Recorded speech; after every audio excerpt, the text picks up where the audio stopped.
People who live together get used to each other. They have daily routines, and the usual patterns of life go on without much change. Ajayi and Ayo have been together for 12 years. They are not married. Ajayi had meant to marry Ayo, but somehow the right moment never came. He is quite comfortable with things as they are. Maybe a little too comfortable. Ajayi sat up and looked at the cheap alarm clock on the chair by his bedside. It was 6:15 and light outside already. The African town was slowly waking to life. The night watchmen, hurriedly shaking themselves out of sleep, were busily banging the locks of shops and houses to prove to their employers that they were at work. Village women were walking through the streets to the marketplace, arguing and gossiping.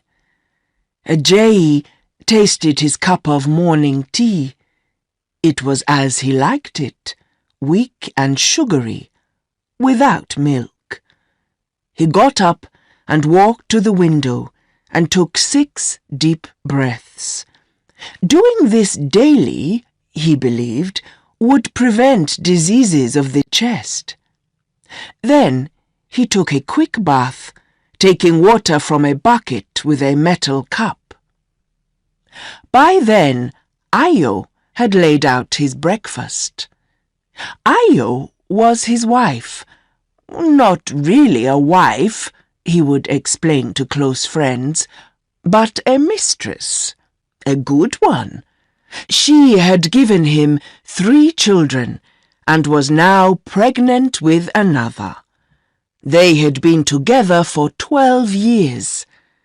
She was a patient, handsome woman, very dark, with very white teeth and open, honest eyes. Her hair was always neat and tidy. When she first came to him, against her parents' wishes, he had truly meant to marry her as soon as she had had their first child, but he had never quite found time to do it. In the first year or so, she would tell him in detail about the marriages of her friends, looking at him with hopeful eyes, but he would attack her friends' wild spending and the huge cost of the ceremony, and soon she stopped. Ajayi and Ayo went to church regularly, and 2 or 3 times a year the priest would speak out violently against unmarried couples living together. Then their friends would feel sorry for them, and the men would say that the church should keep out of people's private lives. Ajayi would stay away from church for a few weeks, but would go back after a while because he liked the singing, and he knew secretly that the priest was right. Ayo was a good mistress. Her father had hoped she would marry a high school teacher at least, but instead she had chosen a government clerk. But Ayo loved Ajayi and was happy in her own slow, private way. She cooked his meals and bore him children. In what free time she had, she did a little buying and selling, or visited friends, or gossiped with Omo, the woman next door. With his towel round his waist, Ajayi marched back to the bedroom, dried himself, and dressed quickly in his pink silk suit. He got down the new bottle of medicine which one of his friends had suggested to him, Ajayi believed that to keep healthy, a man must regularly take medicine. On the bottle were listed about 20 very different diseases and illnesses. All of these conditions would disappear if the patient took this medicine daily. Ajayi believed that he had or was about to have at least 6 of these diseases. It also said on the bottle that a teaspoonful of the medicine should be taken 3 times a day. But Ajayi only remembered to take it in the morning, so he took a big drink from the bottle. The medicine had a bitter taste, and Ajayi was pleased. That obviously meant that it was good, strong medicine. He went into breakfast. When he had finished, he beat his eldest son, a 10-year-old boy, for wetting his sleeping mat in the night. Ayo came in after the boy had run screaming out of the door. "Ajayi, you beat Oju too much," she said. "He should stop wetting the sleeping mat. He is a big boy," he replied. "Anyway, no one is going to tell me how to bring up my son." "He is mine too," Ayo said. She did not often disagree with him unless she felt strongly about something. "He has not stopped wetting, although you beat him every time he does. In fact, he is doing it more and more now. Perhaps if you stopped beating him, he would get better." "Did I beat him to begin doing it?" Ajayi asked. "No." "Well, if I stop beating him, how will that stop him doing it?" Ajayi said, pleased with his own cleverness. "You may have your own opinion," Ayo said, "but our own countrywoman, Bimbola, who has studied nursing in England and America, told us in a women's group meeting that it was wrong to punish children for such things." "All right, I'll see," he said, reaching for his sun's hat. All that day at the office, he thought about this. So, Ayo had been attending women's meetings. That was a surprise. Always looking so quiet, and then telling him about the modern ideas of overseas doctors. He smiled. Yes, Ayo was certainly a woman to be proud of. Perhaps it was wrong to beat the boy. He decided not to do so again. Towards closing time, the chief clerk sent for him. Wondering what trouble he was in, he hurried along to the office. There were 3 white men sitting on chairs by the chief clerk, who was an older African man, dressed very correctly. Ajayi's heart started to beat loudly. The police, he thought. Oh, God, what have I done? Mr. Ajayi, these gentlemen have asked for you, the chief clerk said. Pleased to meet you, Mr. Ajayi, the tallest said, with a smile. We belong to the World Gospel Crusading Alliance from Minnesota in the USA. My name is Jonathan Olson." Ajayi shook hands, and the other two men were introduced.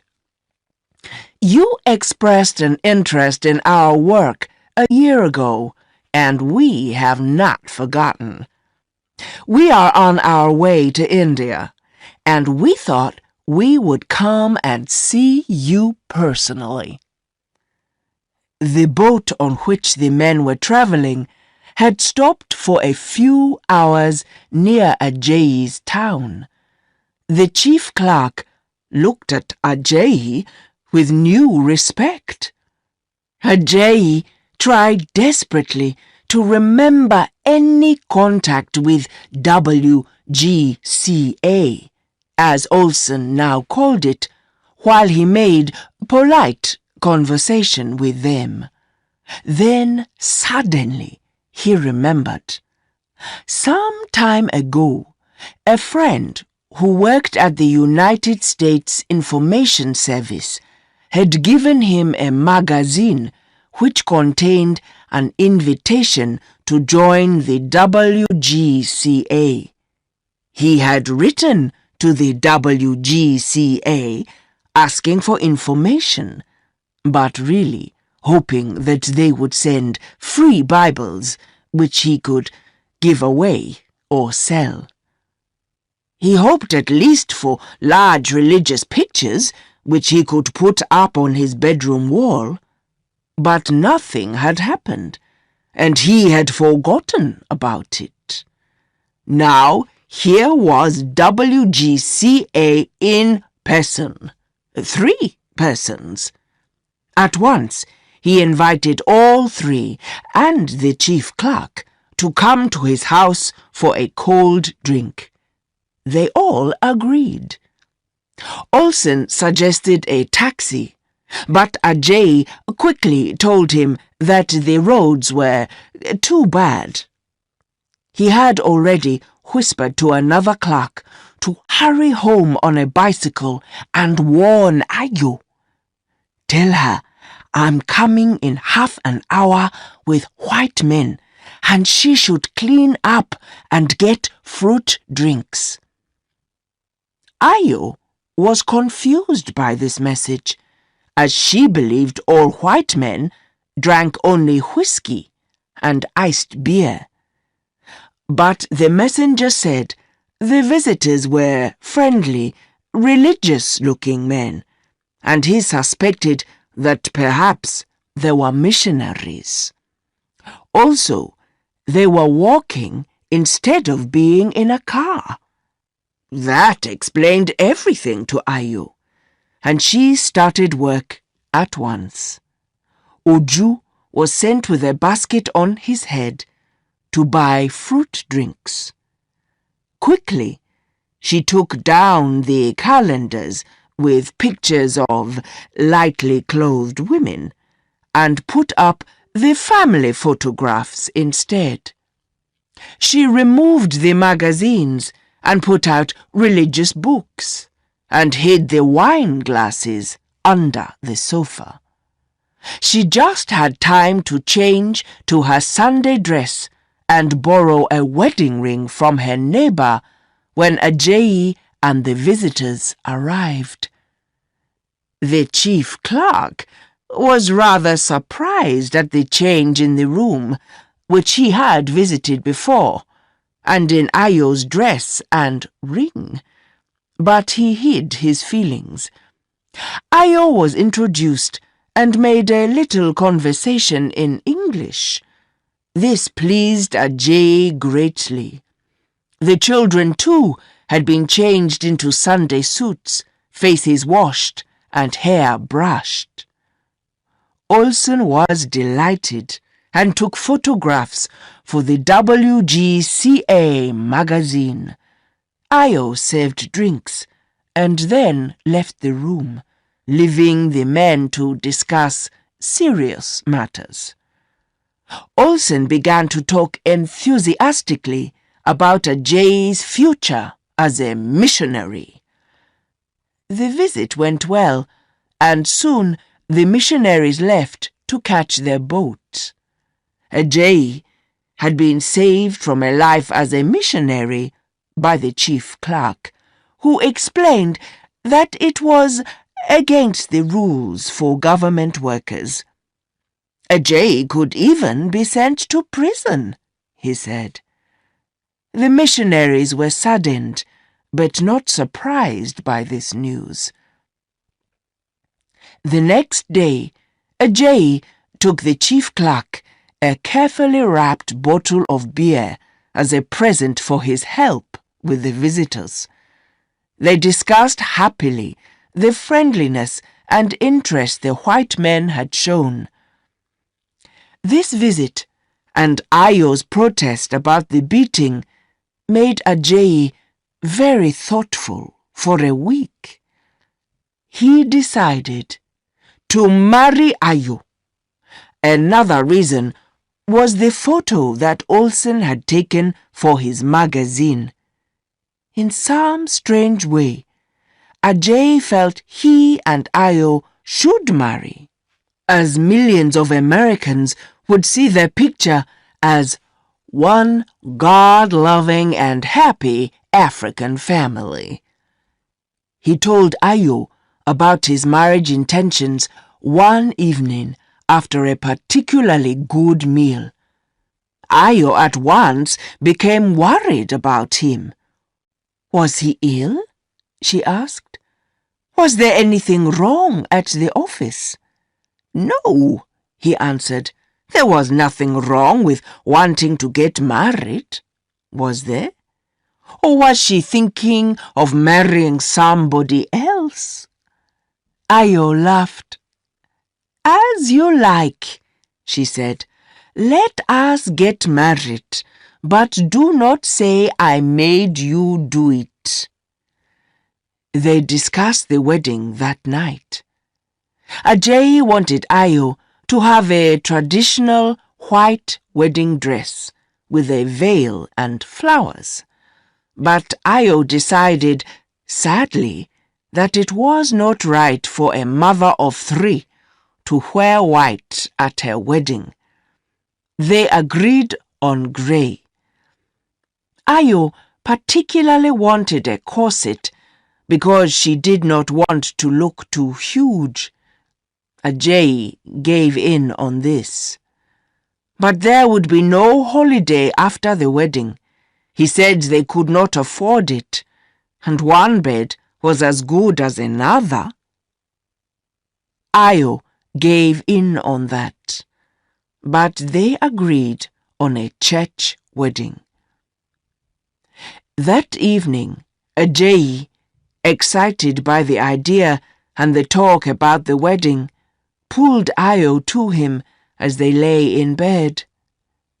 No, said Ayo shyly, pushing him back gently.